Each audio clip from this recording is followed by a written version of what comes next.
रुचिता उस दिन सुबह से ही काम में व्यस्त थी। काम निपटा कर वह मशीन पर बैठी थी कि तभी फोन की घंटी बजी। स्क्रीन पर देखा तो नंबर अनजान था। उसने फोन उठाया तो दूसरी ओर सुरीली आवाज सुनाई दी। हेलो रुचिता। हाँ, मैं रुचिता ही बोल रही हूँ। पहचाना? आवाज तो जानी पहचानी लग रही है, पर पहचान नहीं पा रही हूँ। अरे, मैं अनीता बोल रही हूँ, तुम्हारी खास फ्रेंड। अब पहचाना? अनु तुम, इतने सालों बाद तुम्हें मेरी याद आई? तुम्हें कैसे भूल सकती हूँ। सुन, हम जल्दी ही मिलने वाले हैं। एक खुशखबरी देने के लिए तुम्हें फोन किया था। अपने कॉलेज में रियूनियन है।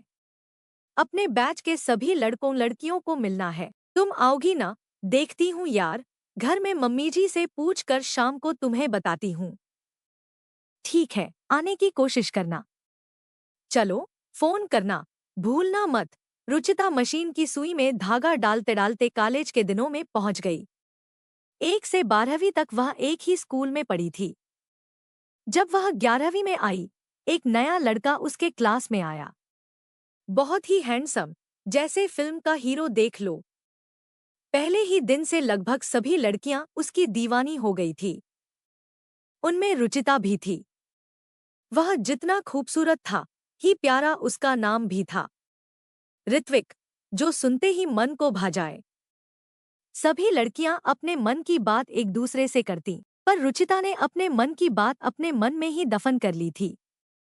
उसके घर के सभी लोग रूढ़िवादी और सख्त थे।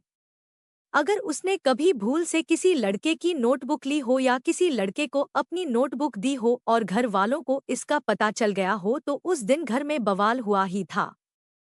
इसलिए रुचिता लड़कों से बातचीत की कौन कहे, उनकी ओर देखती तक नहीं थी। ऋत्विक ने कुछ ही दिनों में रुचिता को छोड़कर सभी लड़कियों को फ्रेंड बना लिया था, पर वह हमेशा रुचिता की ओर ही ताका करता था। कम बोलने वाली, पर क्लास में जब कभी किसी सवाल का जवाब देती, मन करता उसकी मीठी आवाज सुनते ही रहें। ऋत्विक सोचता कि काश एक बार वह उससे बात करे तो वह उसकी ओर दोस्ती का हाथ बढ़ाए, पर रुचिता ने कभी भी उससे बात नहीं की। वह स्कूल पहुंचकर जब तक रुचिता को देख नहीं लेता था, उसके कलेजे को ठंडक नहीं पहुंचती थी। रुचिता के मन की भी यही हालत थी, पर वह किसी से अपने मन की बात कह नहीं सकती थी। स्कूल का एन्युअल फंक्शन था। कार्यक्रम की एंकरिंग लड़कियों की ओर से रुचिता तो लड़कों की ओर से ऋत्विक कर रहा था। सबसे पहले मेहमानों का स्वागत हुआ। रुचिता की सुरीली आवाज, साथ ही माइक में बोलने का गजब का कॉन्फिडेंस, उसका एक एक वाक्य शायरी की तरह लगता था, जिस पर तालियों की गड़गड़ाहट गूंज उठती थी। बोलते बोलते रुचिता और ऋत्विक की आंखें मिल जाती। बिना कुछ बोले ही न जाने कितनी बातें हो जाती। अंदर के भाव आंखों में जैसे तैरते दिखाई देते। एन्युअल फंक्शन का मेन हार्द इस साल का बेस्ट स्टूडेंट घोषित करना था। जब शिक्षकश्री ने माइक हाथ में लिया तो वह नाम सुनने के लिए सभी के कान राह देखने लगे। तभी नाम की घोषणा हुई। इस साल के बेस्ट स्टूडेंट का अवार्ड रुचिता मेहता के हिस्से में जाता है। रुचिता तो खुशी से उछल ही पड़ी थी। उससे अधिक खुशी ऋत्विक के चेहरे पर झलक रही थी। रुचिता ने मम्मी पापा के साथ जाकर ट्रॉफी ले ली। वह दिन उसके लिए बहुत ही यादगार था। वह स्टेज से उतरकर अपनी जगह पहुंची तो खुशी में ऋत्विक ने उससे हाथ मिलाते हुए उसे शुभकामनाएं दी। यह दृश्य रुचिता के पापा की नज़र के कैमरे में कैद हो गया। यह देखकर वह सहम उठे, पर वहां वह कुछ कह नहीं सके और चुपचाप अपनी जगह पर बैठे रहे। पहली बार हुआ स्पर्श रुचिता के दिल को छू गया। मन में लड्डू फूटने लगे। ऐसा ही अनुभव ऋत्विक को भी हुआ। एन्युअल फंक्शन का कार्यक्रम बहुत अच्छी तरह पूरा हुआ, पर दोनों के दिलों में प्यार जाग उठा। रुचिता ने प्यार को पंख नहीं फूटने दिए। ऋत्विक ने 2-3 बार उससे बात करने की कोशिश की, पर वह बात नहीं कर सका। परीक्षा नजदीक थी, इसलिए वह पढ़ाई में व्यस्त हो गया। रुचिता से प्यार करने की बात ऋत्विक ने अनीता से बताई और उसे देने के लिए एक चिट्ठी भी दी। अनीता जिस दिन रुचिता को चिट्ठी देने पहुंची, उसी दिन उसका ब्याह था और बारात आ चुकी थी। अनिता सीधे रुचिता के कमरे में पहुंची और दरवाजा बंद करके बोली, रुचिता, तुमने अपने विवाह की बात बताने की कौन कहे, निमंत्रण तक नहीं दिया। आंखों में आंसू लाकर रुचिता बोली, क्या करूं यार, मेरे पापा के स्वभाव के बारे में तो तुम्हें पता ही है। मुझे घर से बाहर नहीं निकलने दिया गया। मुझे भी पता नहीं कि मेरा विवाह इतनी जल्दी क्यों किया जा रहा है। इतना कहकर रुचिता अनिता के गले लगकर रोने लगी। रुचिता, मैं तुम्हारी खास सहेली हूँ। अपने दिल पर हाथ रख सच सच बताना कि तुम ऋत्विक से प्यार करती हो। हाँ, करती थी। जिस दिन से देखा था उसी दिन से उसे चाहने लगी थी। पर आज मैं उसे किए प्यार को अपने दिल में दफन कर रही हूँ। ऋत्विक ने यह चिट्ठी भेजी है। क्या लिखा है मुझे पता नहीं, तुम पढ़ लेना। ऋत्विक के चिट्ठी भेजने का मतलब है वह भी मुझे पसंद करता था। हाँ रुचिता, पूरे क्लास की लड़कियां उसके पीछे पागल थी, पर वह तो तुम्हारे नाम का दीवाना था।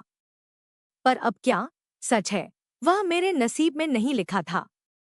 मेरा नसीब तो मुझे कहीं और ले जाना चाहता है। अब यह चिट्ठी लेकर क्या करूंगी? उससे कह देना कि रुचिता अब किसी और की अमानत है। अरे एक बार तुम देख तो लो क्या कहना चाहता है तुमसे। अनिता ने जिद की तो रुचिता ने चिट्ठी ले ली। वह खोलने जा रही थी कि दरवाजा खटका, तो उसने वह चिट्ठी चूड़ियों के डिब्बे में नीचे दबा दी। रुचिता की बारात आ गई थी। उसका विवाह धूमधाम से हो गया। अपनी विवाह की वेदी में उसने अपने प्यार को होम कर दिया था और रिधम के साथ सप्तपदी के साथ वचनों में बंध गई थी। रिधम भी रुचिता को बहुत प्यार करता था। विवाह के 2 सालों बाद एक सुंदर बेटी ऋत्वी पैदा हुई। उसके ससुर रिधम को 5 साल का छोड़ स्वर्ग सिधार गए थे और रिधम की भी दुर्घटना में 3 साल की बेटी को छोड़कर मौत हो गई थी। रुचिता को उसकी सास बेटी की तरह संभाल रही थी। रुचिता कपड़े बहुत अच्छा सिल लेती थी, इसलिए उसने ब्लाउज और ड्रेस की सिलाई का काम शुरू किया, जिसकी कमाई से घर का खर्च चलने लगा।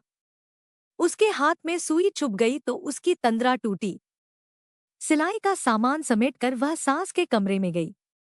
उसने सास से कहा, मम्मी जी कल हमारे कॉलेज में हमारे साथ पढ़ने वाले पुराने विद्यार्थी इकट्ठा होंगे। आप कहें तो मैं भी चली जाऊं। मैं खाना बनाकर घर के सारे काम करके जाऊंगी। ऋत्वी को आपको 2 घंटे संभालना होगा। अरे चली जा न बेटा, ऐसे मौके जीवन में बार बार नहीं आते। 2 सालों से तुम्हारे चेहरे से हंसी गायब हो गई है। वहां जाकर तुम्हें थोड़ा अच्छा लगेगा। रुचिता ने अनिता को फोन करके कितने बजे का समय है पूछ लिया। अगले दिन कॉलेज का प्रांगण मानो रंगबिरंगी झालरों से भरा था। वहां आए सभी विद्यार्थियों के चेहरे पर उम्र का असर दिखाई नहीं दे रहा था। सभी सालों बाद एक दूसरे से मिल रहे थे। अनिता कॉलेज के गेट पर खड़ी रुचिता की राह देख रही थी। थोड़ी देर में रुचिता रिक्शा से ऑफ व्हाइट साड़ी पहनकर उतरी। उसे देखते ही अनिता ने दौड़कर उसे सीने से लगा लिया। 20 साल बाद दोनों मिल रही थी। बातें करते हुए दोनों हाल की ओर बढ़ी। पुराने दोस्त मिल रहे थे। दोनों एक जगह किनारे की कुर्सियों पर बैठ गई।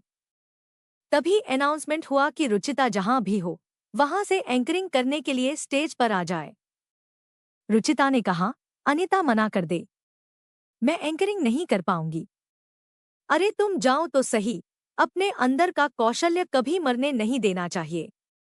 तुम एक बार फिर उसे जीवंत करके दिखा दो। रुचिता उठकर स्टेज की ओर बढ़ी थी कि तभी ऋत्विक के नाम का अनाउंसमेंट हुआ। रुचिता का दिल धड़क उठा। इतने सालों बाद कैसा लगता होगा वह। उसने अपना स्थान ले लिया, पर ऋत्विक अभी नहीं आया था। उसने प्रोग्राम की शुरुआत की ही थी कि हाल में एक सुंदर नवयुवक का प्रवेश हुआ। सभी लड़कियां, जो अब महिला बन चुकी थी, सभी की नजरें उसी पर जा टिकीं। जल्दी से जाकर उसने अपना स्थान संभाल लिया। रुचिता और ऋत्विक की आंखें मिली, पर रुचिता ने आंखें झुका ली। प्रोग्राम की शुरुआत हो गई। रुचिता की मधुर आवाज में अभी भी वही खनक थी। सभी के चेहरे पर खुशी समा नहीं रही थी। इनमें से तमाम तो कपल थे। अब पार्टी की शुरुआत हो गई। रुचिता और अनिता अन्य सहेलियों के साथ बातों में लग गईं। ऋत्विक भी वहीं आकर खड़ा हो गया। मेरी चिट्ठी का जवाब तो तुमने दिया नहीं। क्या आज एक दोस्त बनकर बात भी नहीं करोगी? रुचिता का दिल जोर से धड़क उठा। उसे ऐसी में भी पसीना आ गया। ऋत्विक ने रुमाल देते हुए कहा, लो पसीना पोंछ लो। मैं तुम्हें कोई सजा नहीं दूंगा। चलो उधर उस टेबल पर बैठते हैं। वे एक जगह बैठ गए। ऋत्विक ने कहा, रुचिता, तुम्हारे जीवन के बारे में अनीता ने मुझे सब बता दिया है। तुम मेरे जीवन के बारे में नहीं जानना चाहोगी? जानना तो बहुत कुछ था, पर किस्मत का खेल तो देखो कहां से कहां ले जाता है। तुम्हारा सुखी संसार होगा, शायद एक दो बच्चे भी होंगे। तुम हैंडसम हो, इसलिए तुम्हारी पत्नी भी सुंदर होगी। मेरा एक बेटा है रुचित, पर अब उसकी माँ इस दुनिया में नहीं है। यह कहते हुए ऋत्विक की आंखें भर आईं।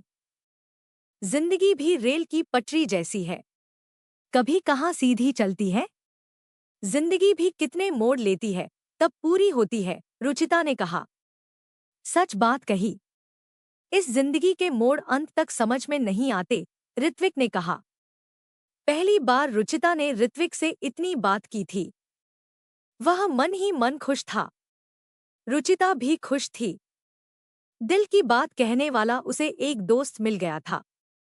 दोनों ने एक दूसरे के मोबाइल नंबर लिए और सभी अपने अपने घर के लिए रवाना हो गए। अगले दिन रुचिता के भाई भाभी उसके घर आए। रुचिता उन्हें देखकर खुश हो गई। उसकी भाभी के हाथ में एक चिट्ठी थी। उसने वह चिट्ठी रुचिता को दी तो उसने उसे धड़कते दिल से खोला। रुचिता ने उसे पढ़ा। रुचिता, तुम्हें देखते ही पहली नजर में मुझे प्यार हो गया है, परंतु अगर मैं तुम्हें पसंद नहीं हूं तो मैं उस प्यार को अपने दिल में ही रखूंगा, क्योंकि मैं जिसे प्यार करता हूं उसे हमेशा के लिए खुश देखना चाहता हूं। अगर तुम्हें मेरा प्यार स्वीकार हो तो तुम एक बार मुझसे मिलने जरूर आना, नहीं तो तुम्हारा प्यार मेरे दिल में कैद रहेगा। रुचिता की आंखों में आंसू थे। उसकी भाभी ने कहा, इस चिट्ठी की स्याही जरूर फीकी पड़ गई है, पर ऋत्विक के दिल में अभी यह प्यार धड़क रहा है। देखो रुचिता, कुदरत ने तुम दोनों को एक जैसा दुख दिया है तो तुम दोनों एक दूसरे का सहारा बनकर जी सकते हो। ऋत्वी और रुचित को माता पिता का प्यार मिलेगा। अभी तुम्हें जीवन साथी की जरूरत है। अगर जीवन साथी के रूप में पुराना प्रेमी मिल रहा हो तो इसमें गलत क्या है। रिधम के भी तो अंतिम शब्द यही थे कि जो मेरी ऋत्वी को प्यार करे, इस तरह का जीवन साथी खोज लेना। रिधम की याद तो तुम्हारे साथ हमेशा ही रहेगी। रुचिता की सास ने कहा, बेटा, मेरी भी यही इच्छा है। मेरी जिंदगी का कोई भरोसा नहीं है बेटा। तुम ऋत्विक को अपने जीवन में जगह दे दो। थोड़ा सोचकर रुचिता बोली, ऋत्विक को यह बात स्वीकार है, पर मेरी एक शर्त है, उसे मेरे साथ मेरी मम्मी को भी स्वीकार करना पड़ेगा। इस समय तो मैं ही उनकी बेटी और बेटा हूँ। उनकी देखभाल की जिम्मेदारी मेरी ही है। अगर उन्हें स्वीकार हो तो मैं तैयार हूँ। अगले दिन सवेरे ही ऋत्विक और अनीता सगाई की चुनरी लेकर आ गए। साथ में रुचित को भी ले आए थे। ऋत्विक रुचिता की सास के पैर छूते हुए बोला, आज से आप मेरी माँ हैं। मैं आपको कभी दुखी नहीं होने दूंगा। रुचिता की सास की आंखें छलक आईं। ऋत्विक में उन्हें रिधम का चेहरा दिखाई दिया। उन्होंने ऋत्विक के सिर पर हाथ फेरा तो उसने उनकी गोद में सिर रख दिया। बहुत दिनों बाद माँ का प्यार मिला था। ऋत्विक और रुचिता पुराने प्रेमी से एक दूसरे के जीवन साथी बन गए थे।